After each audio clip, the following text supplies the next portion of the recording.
Most people believe that earning more money is the same as building wealth. They are wrong. And that single belief, that comfortable, reasonable, socially approved belief, is quietly making sure that the majority of working people arrive at the end of their careers with almost nothing to show for decades of effort. This is not a video about budgeting. It is not a video about cutting your morning coffee. It is a video about a system you were placed inside before you were old enough to question it. A system designed to keep you productive, keep you spending, and keep you just comfortable enough to never demand something different. I call it the treadmill. And here is the thing about a treadmill that nobody warns you about. It feels exactly like forward motion. Your legs are moving. You are breathing hard. You are working. But the floor beneath you is moving at the same speed you are, and no matter how fast you run, the wall in front of you never gets any closer. That is not a metaphor about laziness. That is a mathematical description of what a salary does to most people across an entire career. And tonight, we are going to talk about why. We are going to cover the treadmill illusion that keeps intelligent, hard-working people financially stuck. The velocity trap that turns high earners into high spenders. The time thief that is stealing the one asset you can never recover. The illusion of security that feels like safety and functions like a cage. And the exact exit 3 steps available to you tonight that lets you finally step off the machine. If you have ever worked hard, earned more, and somehow ended the year no further ahead than where you started, this is the video that explains why. Do not close it. Picture 2 people, both 35, both smart, both working hard.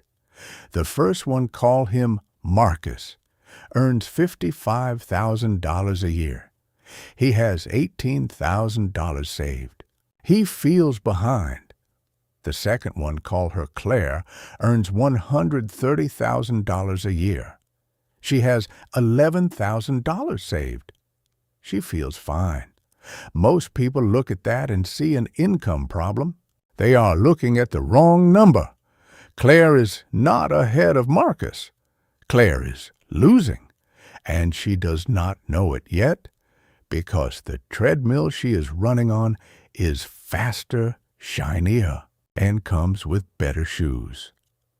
The salary gave her more money and more reasons to spend it, more identity tied to her income level, more lifestyle built around a number that can disappear with a single email from HR. Marcus and Claire are both on treadmills. Claire's is just faster. Speed is not the same as escape. The Employee Benefit Research Institute found that Americans earning over $100,000 per year still carry an average of $35,000 in non-mortgage debt. High income, high debt, low assets. The treadmill does not care how fast you run. It adjusts. This is where things get dangerous, because the belief that earning more solves the problem is not just wrong, it is the mechanism that keeps the problem going. Every raise you get, the treadmill reads it. Every promotion, the treadmill adjusts. The car gets newer, the apartment gets bigger, the dinners get more expensive, and 6 months after the raise, the feeling of having more money is completely gone. Your brain has recalibrated its baseline. Psychologists call this hedonic adaptation. Your brain is extraordinarily efficient at turning extraordinary into ordinary. The $130,000 salary that felt like freedom at 28 feels like barely enough at 34. Not because your needs changed, because the treadmill sped up and your brain decided this was now the normal speed. The treadmill illusion is not about how much you earn. It is about the belief that earning more is the same as getting ahead. It is not. Getting ahead means accumulating assets that generate income without your presence. A salary generates income only when you show up. The moment you stop showing up, the income stops. That is not wealth. That is a lease on a life you do not own.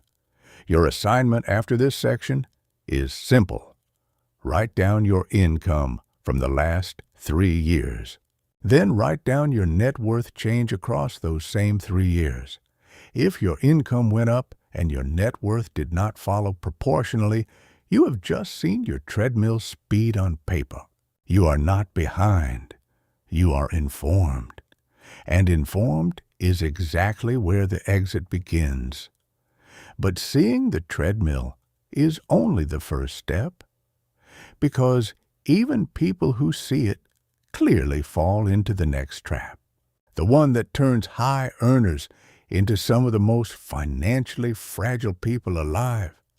I call it the velocity trap.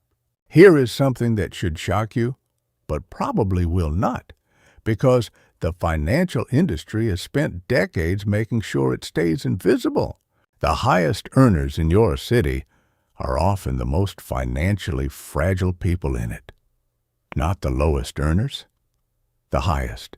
A doctor earning $280,000 a year with $40,000 in savings is one bad quarter away from genuine crisis. A teacher earning $48,000 a year with $90,000 in index funds and no debt is quietly building something that will outlast both of their careers. The difference is not income. The difference is velocity. And velocity without direction is just speed toward the wrong destination. Let me explain what the velocity trap actually is. When your income increases, your brain does not automatically shift into wealth-building mode. It shifts into permission mode. The raise feels like approval. Approval to upgrade. Approval to reward yourself for the years of work that produced the raise. Approval to finally live at the level you always believed you deserved. And every single one of those feelings is completely natural, completely human, and completely catastrophic for your financial future if you act on them without a plan. This is the part nobody tells you. Lifestyle inflation is not a spending problem. It is a neurological event. When your income jumps, your brain releases dopamine. The same dopamine that fires when you eat sugar, when you win a game, when you receive social approval. That dopamine is telling your brain one thing more is available, consume more. Your brain is not thinking about your retirement at 65. It is responding to a chemical signal that says the environment has improved and you should expand to fill it. And expand you do. The apartment becomes a house. The house needs furniture. The furniture needs a neighborhood. The neighborhood needs a car that fits. The car needs maintenance insurance and a payment that quietly consumes $800 a month of the raise that was supposed to change everything.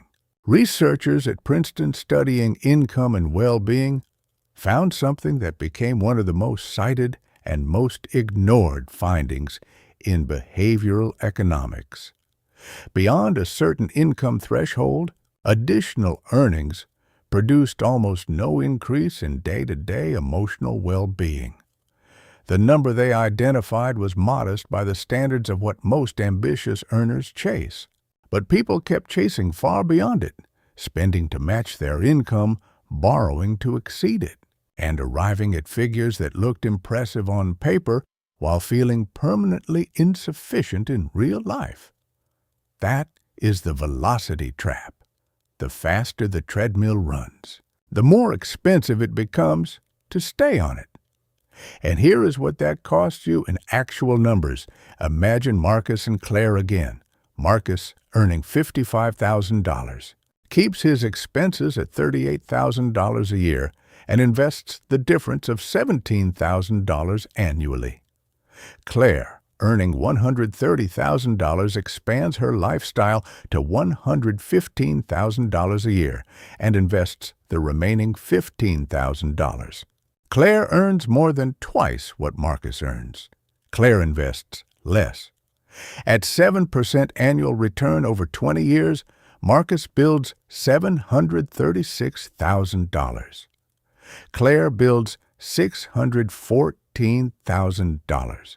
The person earning $130,000 retires with less than the person earning $55,000. Not because Claire was irresponsible, because the velocity trap is not about irresponsibility. It is about a brain that was never designed for modern income levels, treating every raise as a signal to expand. This is where things get dangerous for a very specific type of person. The dangerous person is not the one who earns little and spends everything. That person usually knows they have a problem. The dangerous person is the one who earns well, lives well, feels financially responsible because they are not in obvious trouble, and arrives at 58 with an impressive salary history and a net worth that tells a completely different story. They ran fast. They ran hard. They ran the entire race. They just ran it on a treadmill. The exit from the velocity trap is not a budget. Budgets fail because they fight the brain's permission system with willpower, and willpower always loses eventually. The exit is a structural decision made once, not a daily discipline maintained forever. I call it the first dollar rule. Every raise, every bonus, every windfall, the first dollar, and every dollar of the increase goes to savings before it ever touches your lifestyle.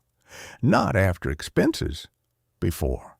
You do not give your brain the chance to recalibrate its baseline upward, because the money never appears in the spending account. It moves automatically, invisibly, before the dopamine can issue the permission to expand. You set this up once. Then the velocity works for you instead of against you, because velocity is not the enemy. Misdirected velocity is the enemy. The same force that has been accelerating your spending can accelerate your asset base instead. The treadmill speeds up either way. The only question is whether the speed is building your lifestyle or building your freedom. But even if you solve the velocity trap completely, there is a third enemy that no savings rate can fully protect you from. This one does not attack your wallet, it attacks your calendar. And once it takes what it takes, you cannot get it back. I call it the time thief. There is a theft happening to you right now. It is not happening in your bank account. It is not happening in your investment portfolio. It is happening in something far more valuable and far more finite than either of those things. It is happening in your hours. And unlike money, which can be earned back, grown back, recovered and rebuilt, time has no recovery mechanism. There is no compound interest on hours. There is no bull market for years. What the time thief takes, it keeps forever. And the cruelest part is that the theft feels completely voluntary. You chose to work, you chose the salary, you chose the career, nobody forced you. That feeling of choice is exactly what makes the theft so effective. Here's the truth that the salary system was never designed to tell you. Your employer does not buy your output. Your employer buys your time, and they buy it at the lowest price you are willing to accept for as many hours as you are willing to give for as many years as your body and mind will cooperate. The transaction looks fair because money comes back in exchange. But money is renewable. Time is not. And every year, you spend trading your most finite asset for a salary that disappears. If you stop showing up, you are making a trade that only gets worse as you age. This is not an argument against working. Work has dignity. Contribution has meaning. The problem is not the work. The problem is what the salary structure does to the relationship between your time and your financial future. Let me show you what I mean with a number that most people never calculate because it is too uncomfortable to look at directly. If you earn $65,000 a year and you work for 35 years, you will have traded approximately 70,000 hours of your life for a total of $2.275 million in gross income before taxes. After taxes, after spending, the average American in that income range arrives at retirement with roughly $180,000 saved. That means after 70,000 hours of life, after 35 years of alarm clocks and commutes and meetings and performance reviews, the net financial result sitting in a retirement account is $180,000. That is $2.57 per hour of life. Not per working hour, per hour of life, because your job does not just consume the hours you are physically present. It consumes the recovery hours, the commute hours, the mental bandwidth that follows you home and sits at the dinner table and wakes you up at 3 a.m. thinking about a deadline. This is where things get dangerous, because the time thief does not just steal hours. It steals the hours during which compound growth could have been working instead of you. Wealth is not built by working more hours. Wealth is built by deploying capital that works hours you are not working. Money does not sleep. Money does not take weekends. Money does not call in sick or lose focus after a difficult meeting. A dollar invested at 25 does not care that you are asleep at midnight. It is compounding quietly in the dark building on itself, generating returns that generate further returns, operating on a timeline that is completely indifferent to your effort level. Your salary requires your presence. Your invested capital does not. That distinction is the entire architecture of how wealth actually gets built. And the tragedy of the time thief is not that people waste time. Most people do not waste time. Most people work incredibly hard. The tragedy is that hard work directed entirely into a salary system produces effort without ownership. You build someone else's asset base with your most irreplaceable resource and receive a fraction of the value created in return. Researchers studying intergenerational wealth transfer found that the primary difference between families that build multi-generational wealth and families that reset to zero with each generation is not income level. It is the ratio of active income to passive income over a lifetime. Families that build lasting wealth consistently shift that ratio earlier. They start directing portions of active income into assets that generate passive income. And they do it before it feels comfortable, before the number feels large enough to matter, before the passive income feels meaningful compared to the salary. Because here is what the time thief counts on. It counts on you waiting until the passive income feels significant before you take it seriously. And while you wait, the compounding clock runs. Consider two people again, both 30, both earning $60,000. Thomas invests $400 a month beginning today. He does not wait for the number to feel impressive. He does not wait until the balance feels meaningful. He simply begins by 60. At 7% annual return, Thomas has $486,000 working for him around the clock. Elena waits until 40 to begin the same $400 monthly investment because at 30, the amount felt too small to matter. By 60, Elena has $218,000. The time thief stole $268,000 from Elena, not through bad decisions, not through reckless spending, simply through the belief that small numbers are not worth starting with. That is the most expensive belief in personal finance. The practical response to the time thief is what I call the overnight employee. Starting tonight, you identify the smallest amount you can redirect monthly into a low-cost index fund without genuinely disrupting your life. Not the comfortable amount, the smallest real amount, because the overnight employee does not care about its starting salary. It cares about starting. That overnight employee works while you sleep, works through weekends, works through your vacations, works through every hour the time thief would otherwise consume without compensation. Every month you add to it, you are hiring more overnight employees.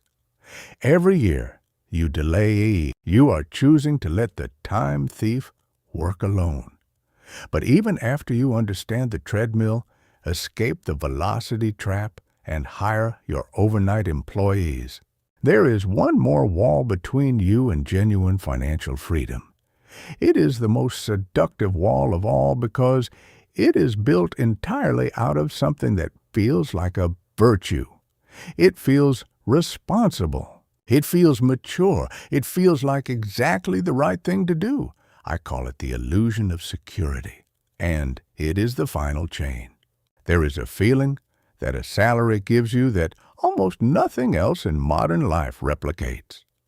It arrives on the same date every month. It appears in your account without negotiation, without hustle, without uncertainty. It is warm and it is reliable, and it wraps around your financial life like a blanket that says everything is going to be fine.